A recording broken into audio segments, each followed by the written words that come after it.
BULL stock analysis and price predictions for tomorrow. Watch this 2-minute video and I'll tell you exactly whether this is a buy for me right now. Look, dude, no one else in this space has come even close to documenting 49,000 live trades and analysis videos like I've done over the last 5 years. So here's what's working for me.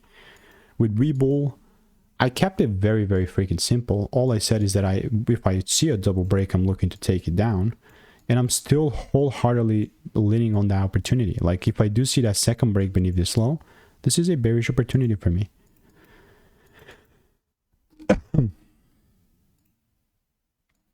like generally speaking, obviously not forever, just to that $4 low. Because if you really look out, this is just a very bearish market. With Webull, I do have previous ticker symbol analysis, I believe. I have 27, so there's really like not lack of coverage with Webull. But as of right now, I'm not saying this is forever. This is a pretty bearish market, so we'll keep you updated. If you want to get my exact 3-step technical strategy that I've refined over the last 5 years, completely free, same one hundreds of traders are using right now, link is in the description. Bye bye.